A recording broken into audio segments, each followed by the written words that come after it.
Good evening, my fellow citizens. This afternoon, following a series of threats and defiant statements, the presence of Alabama National Guardsmen was required on the University of Alabama to carry out the final and unequivocal order of the United States District Court of the Northern District of Alabama. That order called for the admission of two clearly qualified young Alabama residents who happened to have been born Negro. That they were admitted peacefully on the campus is due in good measure to the conduct of the students of the University of Alabama, who met their responsibilities in a constructive way. I hope that every American, regardless of where he lives, will stop and examine his conscience about this and other related incidents. This nation was founded by men of many nations and backgrounds. It was founded on the principle that all men are created equal, and that the rights of every man are diminished when the rights of one man are threatened. Today we are committed to a worldwide struggle to promote and protect the rights of all who wish to be free. And when Americans are sent to Vietnam or West Berlin, we do not ask for whites only. It ought to be possible, therefore, for American students of any color to attend any public institution they select without having to be backed up by troops. It ought to be possible for American consumers of any color to receive equal service in places of public accommodation, such as hotels and restaurants and theaters and retail stores, without being forced to resort to demonstrations in the street. And it ought to be possible for American citizens of any color to register and to vote in a free election without interference or fear of reprisal. It ought to be possible, in short, for every American to enjoy the privileges of being American without regard to his race or his color.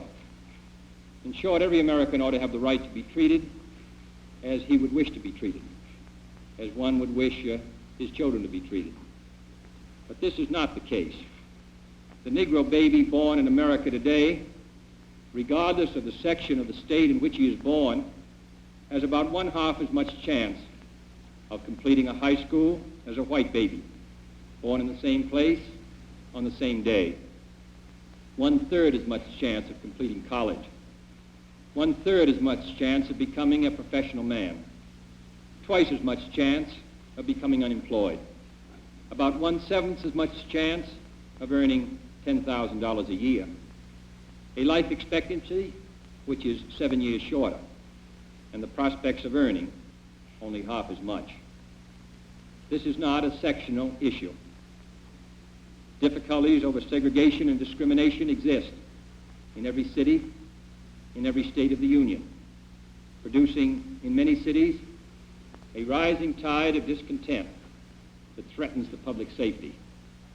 Nor is this a partisan issue. In a time of domestic crisis, men of goodwill and generosity should be able to unite regardless of party or politics. This is not even a legal or legislative issue alone. It is better to settle these matters in the courts than on the streets, and new laws are needed at every level. But law alone cannot make men see right. We are confronted primarily with a moral issue. It is as old as the Scriptures and is as clear as the American Constitution. The heart of the question is whether all Americans are to be afforded equal rights and equal opportunities, whether we are going to treat our fellow Americans as we want to be treated.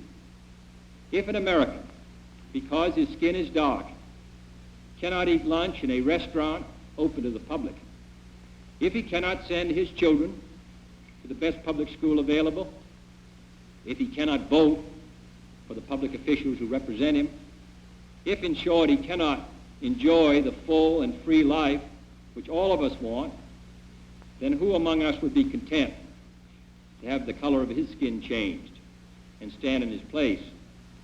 Who among us would then be content with the counsels of patience and delay? 100 years of delay have passed since President Lincoln freed the slaves, yet their heirs, their grandsons, are not fully free. They are not yet freed from the bonds of injustice. They are not yet freed from social and economic oppression.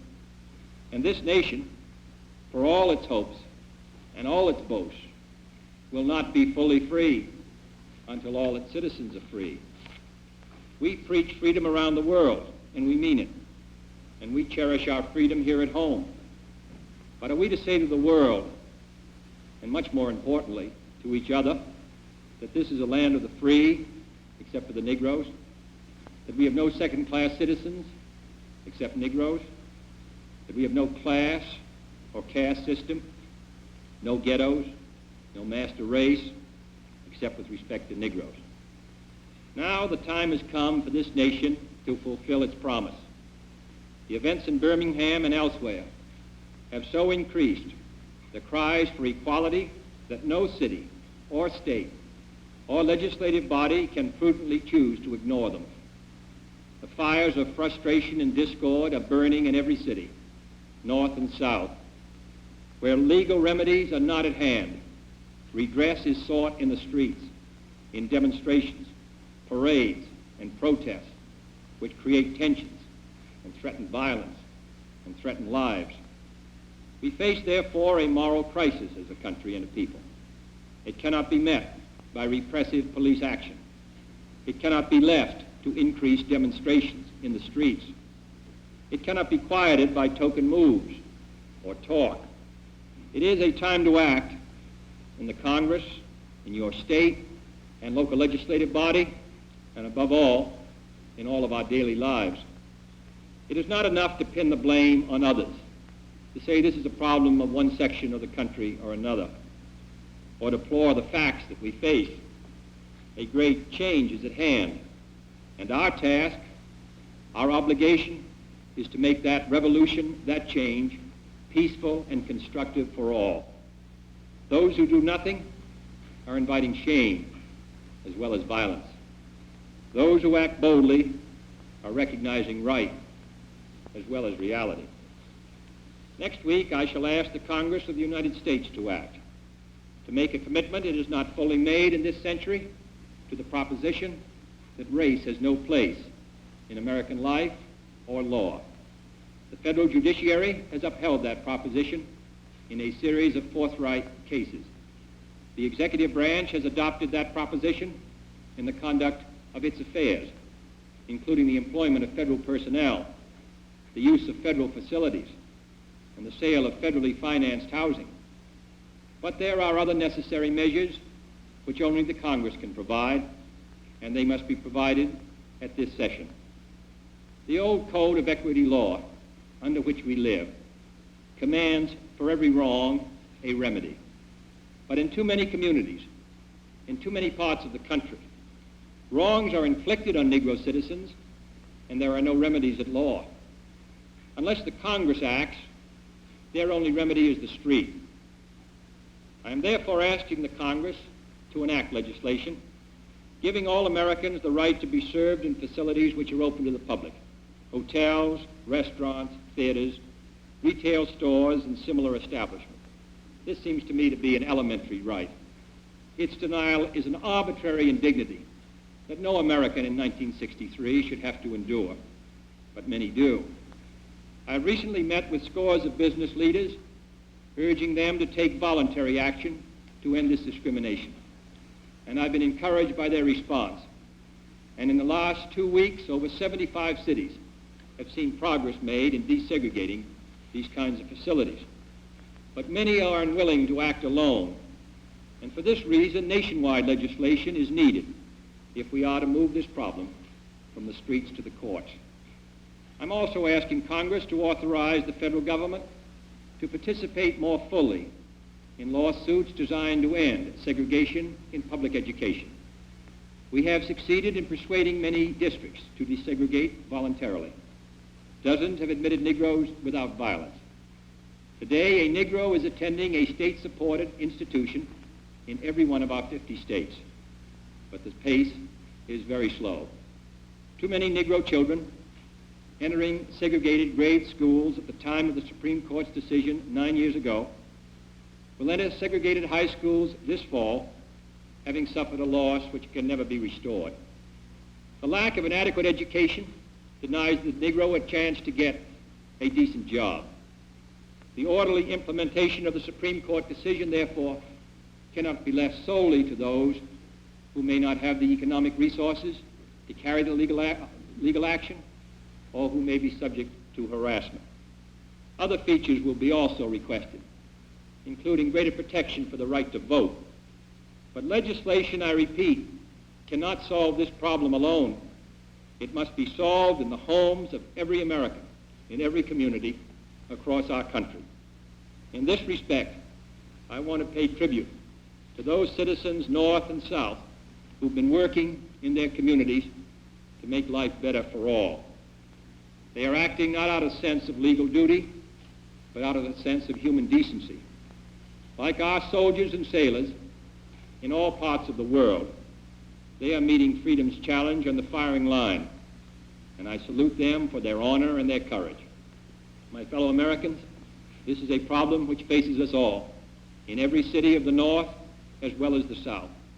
Today, there are Negroes unemployed 2 or 3 times as many compared to whites.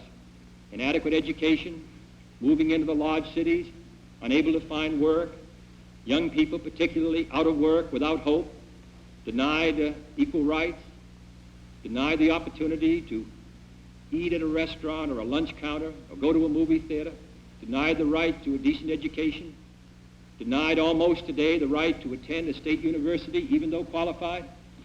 Seems to me that these are matters which concern us all, not merely presidents or congressmen or governors, but every citizen of the United States. This is one country.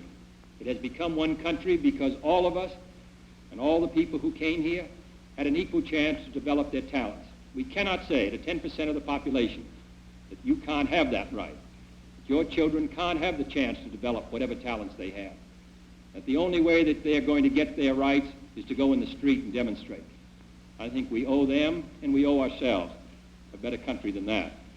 Therefore, I'm asking for your help in making it easier for us to move ahead and to provide the kind of equality of treatment which we would want ourselves, to give a chance for every child to be educated to the limit of his talent. As I've said before, not every child has an equal talent or an equal ability or equal motivation, but they should have the equal right to develop their talent and their ability and their motivation to make something of themselves.